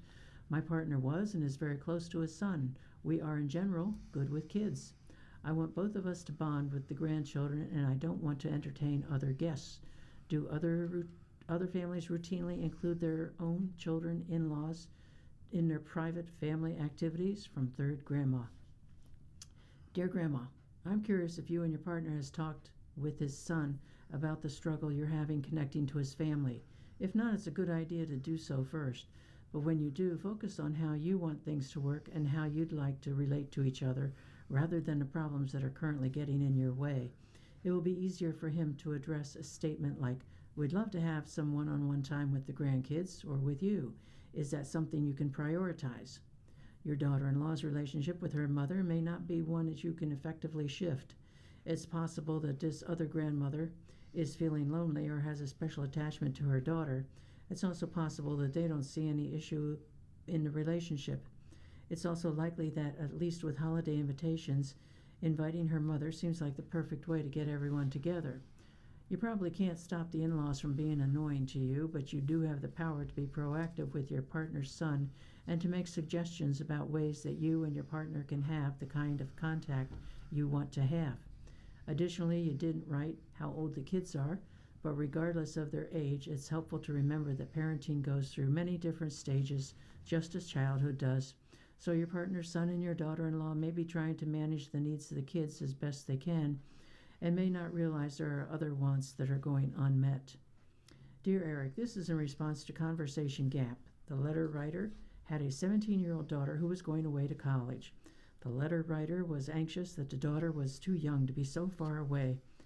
I was a community college counselor for 30 years. I saw countless students who transferred in after failing or dropping out of college. Their parents insisted they attend. When my own daughter wanted to go to college in Los Angeles, far from our home in Texas, I knew I had to let her. She'd only had a driver's license for 6 months, yet we sent her off with a car. She knew absolutely no one there. Some may think my husband and I were crazy. That was 18 years ago, and she is still living and thriving in Los Angeles. Our children are not on this earth to live the lives we want for them. We're here to support our children in living the lives they chose for themselves. From proud parent. Dear parent, thank you for your response. Sending a child off to college or off to job or service can be very anxiety-provoking for a parent. Sometimes that anxiety is connected to concerns or growth areas that a parent can help their kid address before taking the next step. In other times, that anxiety is rooted in the fear of the unknown and the parents' desire to make the path smooth and straight for their kid. This is normal, of course, but as you point out, often the best way to soothe the anxiety and set one's child up for success is by giving them the tools they need, the knowledge to use them, the room to grow, and an open door and phone line. Larry? Thank you, Linda. Sample smorgasbord. Costco discovers the major upside of handing out free food. Caitlin Johnson has a motto she swears by. I don't tell Costco what I need. Costco tells me what I need. Patio set? You can't beat the price. Dyson vacuum on sale? Suddenly I need a new vacuum. But what's that in the baked goods? Who am I to say no to cake? Another surefire way Costco works routinely, it's mojo on this 34-year-old advertising executive from Long Island, New York. She loves the free samples, everything from cinnamon raisin cookies to baked cauliflower. Wait, cauliflower? Stay with me here. I walked right past it twice, but I kept watching these people and they're like, oh my gosh, this is amazing. So finally I'm like, all right, there's something to this, said Johnson, who has 2 refrigerators to house her Costco hauls. I walked out with 2 of them. In fact, she takes home 8 of 10 samples she tries. Wow, Johnson said. That's the first time I've admitted that out loud. No such thing as a free lunch? Don't tell Costco. People love free food, and so does Costco. It makes a fortune from it.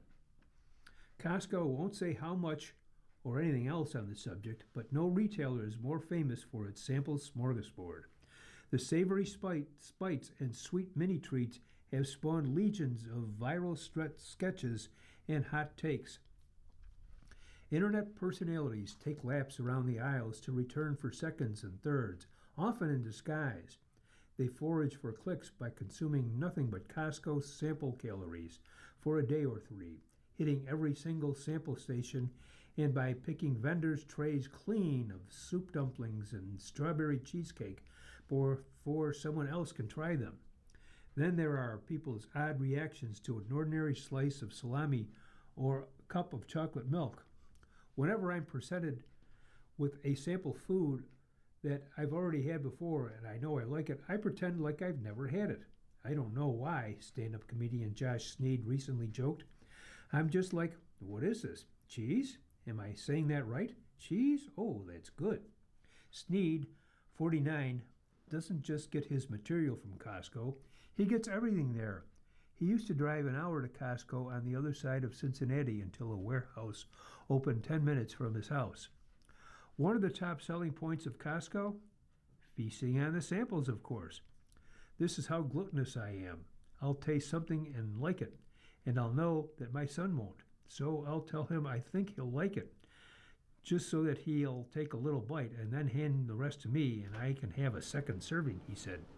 I hate that I have a method for Costco samples, but hey, you and I are talking for USA Today, so it can't be that bad, right?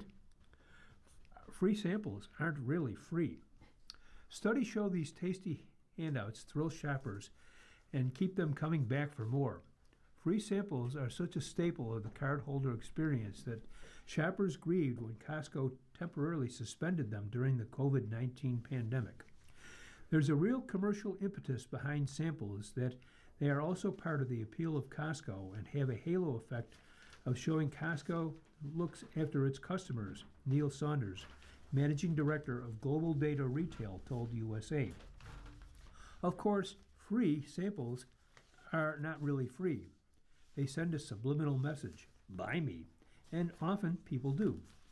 Saunders says the membership perk is a clever tactic to coach shoppers to try new things and top off their already fully loaded carts with even more. Costco loot. The proposition is simple. One nibble in exchange for a purchase of a full-size product. Shoppers who sample something in store are way more likely to buy the product, Saunders said. It's basically marketing activity that boosts revenue. Why are Costco free samples so hard to resist?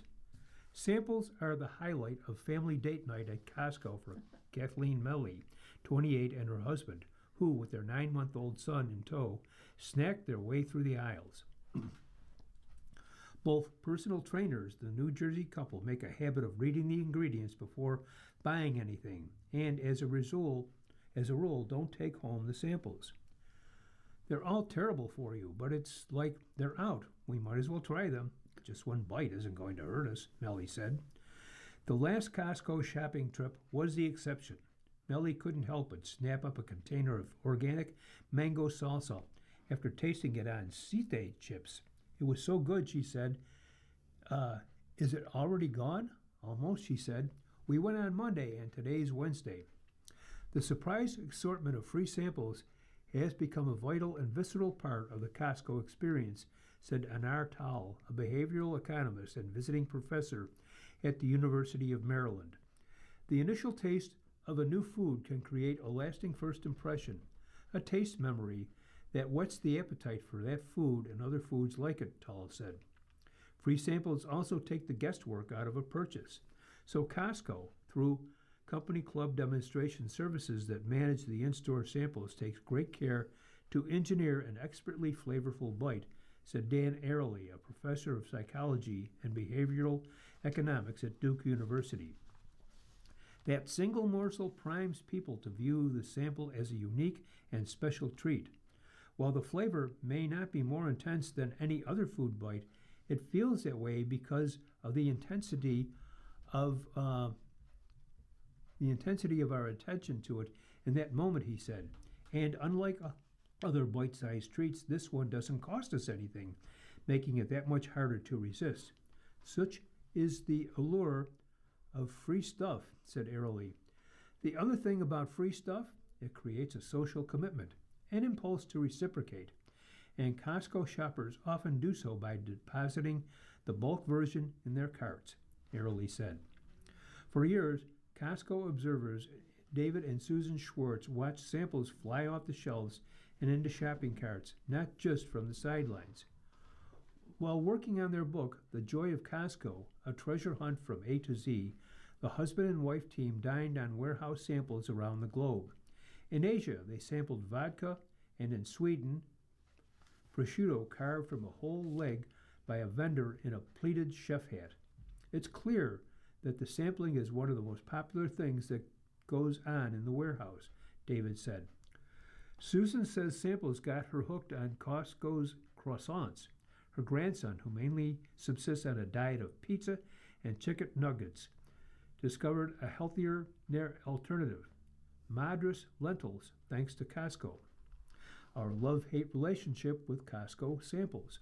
Well, maybe not everybody. Jesse Fernandez, a 41-year-old comedian and self-proclaimed Costco superfan from San Mateo, California, mostly skips the sample lines, making exceptions only for comfort foods like pizza and macaroni and cheese, but he rarely buys what he tastes. The best samples are the things that are the worst for me, he said. So after that one decadent bite, I just say, thank you, Costco, for this little treat. Then I go buy my very boring, low-sodium, low-cholesterol, low-anything food. Free food can also bring out the worst in people. Some belly up to the sample station to graze on pizza rolls and trail mix like an all-you-can-eat buffet. The internet has more than a few names for these freeloaders. Locusts, jackals, zombies, trash pandas, even vultures. I grab one, do a loop around the aisle, grab another one, do another loop, repeat until full. Move on to the next sample, one person confessed on Facebook. The offenders who spark the most outrage are those who park themselves in front of the sample station, blocking the store's major arteries, snarling traffic. Some even get fiscal, shoving fellow shoppers aside or cutting in line to get first dibs. In rare cases, food fights lead to fisticuffs. The habit that grates on Costco employees? Shoppers who abandon their sticky, half-eaten samples and dirty cups, napkins, toothpicks, and wrappers in their carts and maroon the products they sampled but never intended to buy on random shelves, leaving warehouse employees to clean up after them. Members, one anonymous worker chided shoppers on Reddit, we are not your maids. Thank you, Larry. Did Biden deplete U.S. military stockpile? This is an article by PolitiFact. Mike Waltz, the U.S. ambassador to the United Nations, said the U.S. military has everything it needs to fight the Iran war, but also blamed the Biden administration for depleting stockpiles by supplying Ukraine with weapons. We have to take a step back here in that a lot of the stockpiles were depleted not only from what we gave Ukraine over the last however many years, 4 or 5 years, Waltz told Kristen Welker, July 26th, on NBC News Meet the Press.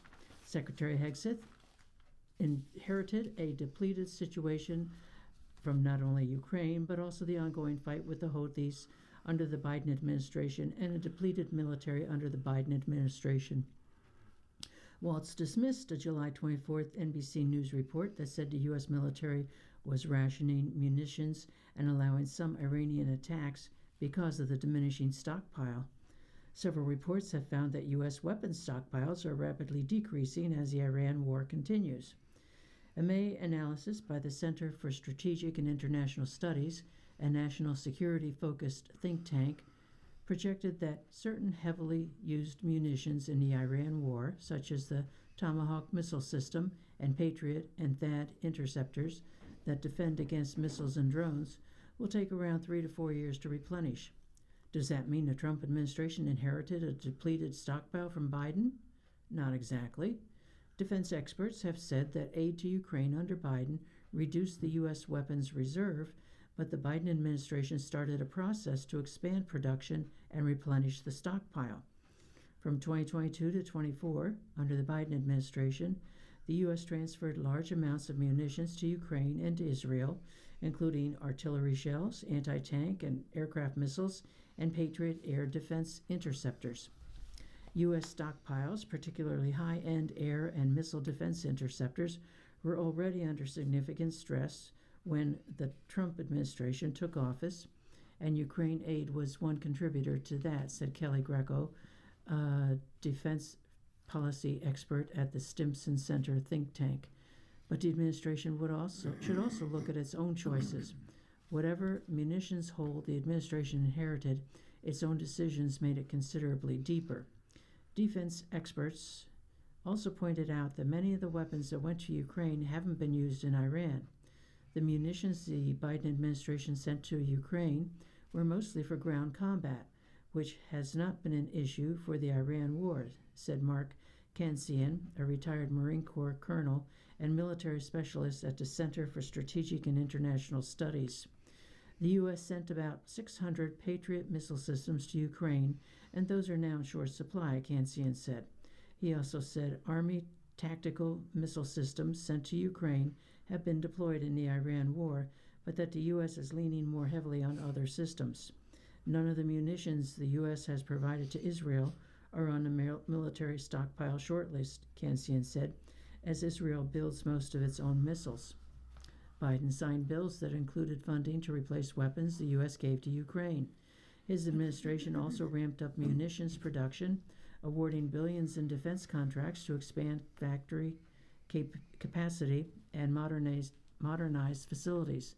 The Biden administration began the process of expanding the industrial base to meet increased demand for weapons and munitions, Kansian said. The Trump administration has accelerated that. When it comes to U.S. conflict with the Houthis, an Iran-backed military group in Yemen, both the Biden and Trump administrations have deployed weapons at a high rate, experts said. Under Biden, U.S. forces used around 200 Standard missiles to intercept Houthi and Iranian launches, said Chris Park, a Center for Strategic and International Studies researcher. Trump, meanwhile, led a months-long bombing campaign against the group, which led to more Standard missile use, likely in the dozens, Park said. The 12-day war, which the U.S. and Israel instigated against Iran in June 2025, also used large quantities of the missiles. Larry? Thank you, Linda. Pennsylvania officials scramble as measles cases rise. Philadelphia. Pennsylvania tallied more than 24 new cases of measles in the last week, including several in the Philadelphia region. In Chester County, health officials confirmed 13 cases in the suburban Philadelphia County since April, with 7 identified since Monday. The rising counts come as the Centers for Disease Control and Prevention reported Friday that measles cases nationwide had surpassed all cases reported in 2025, the highest case count in 35 years. One of the most contagious diseases, measles has made a resurgence as rising numbers of people are refusing the highly effective vaccine that prevents its spread. In a growing Pennsylvania outbreak centered in Lancaster County, state health officials confirmed 14 new cases in the last week. The county has been at the center of 2 separate outbreaks this year and has reported 75 cases since April, when the current outbreak began. So far this year, Pennsylvania has reported 139 cases of measles, more than 8 times the number reported in 2025, and the highest case count in 3 decades. 25 people have been hospitalized.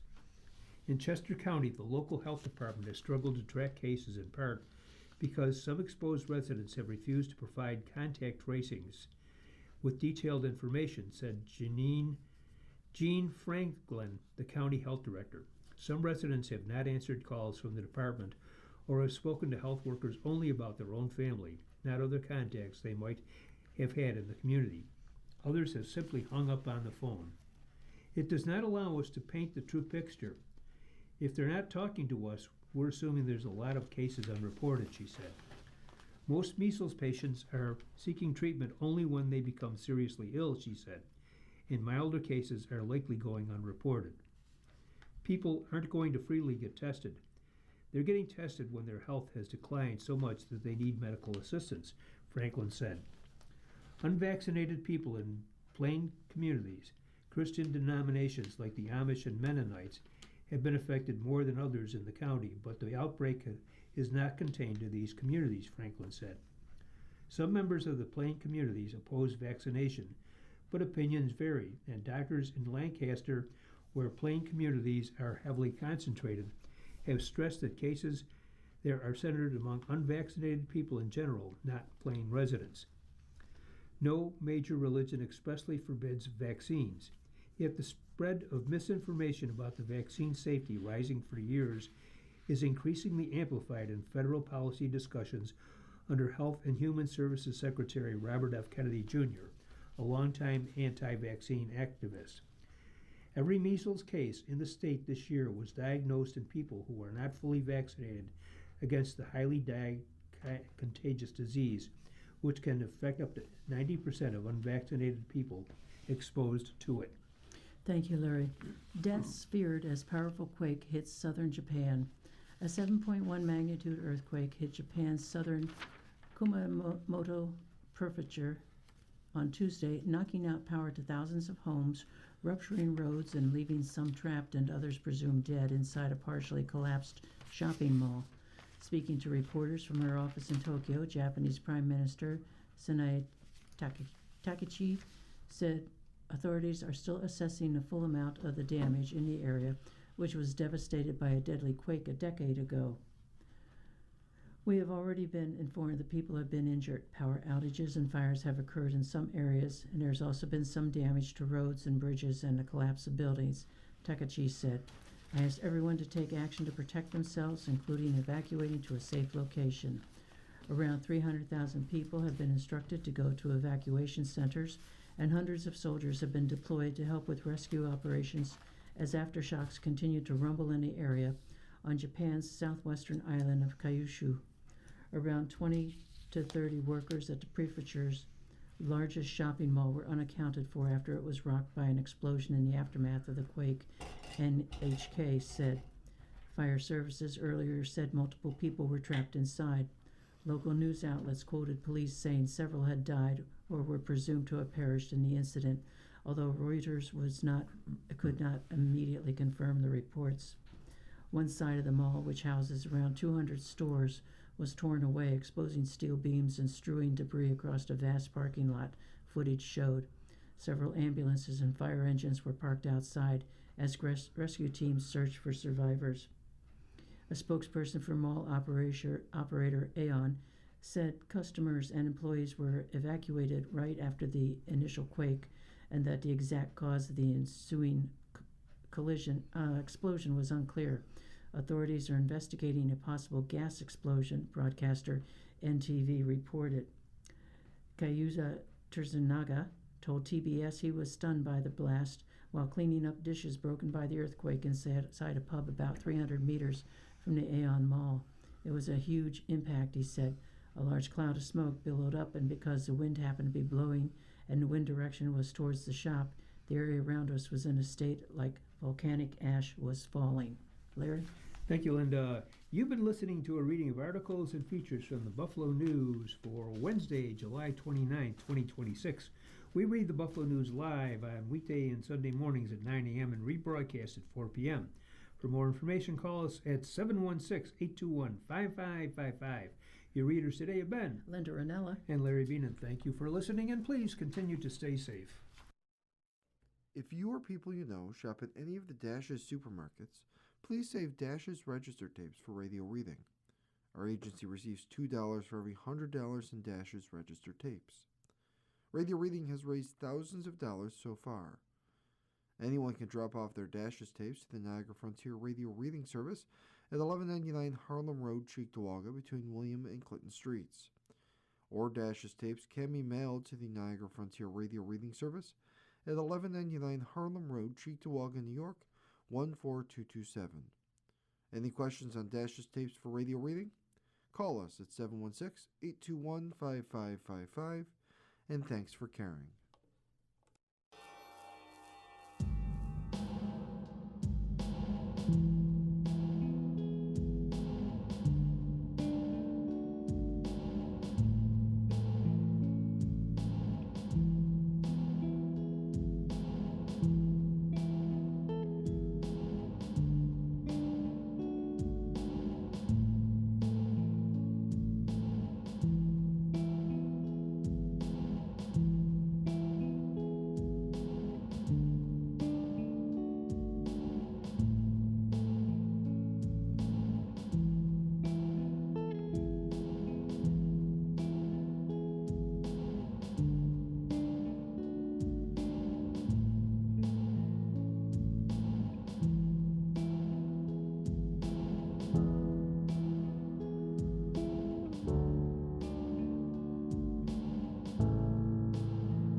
following program is intended for listeners who are blind, have low vision, or have another print disability,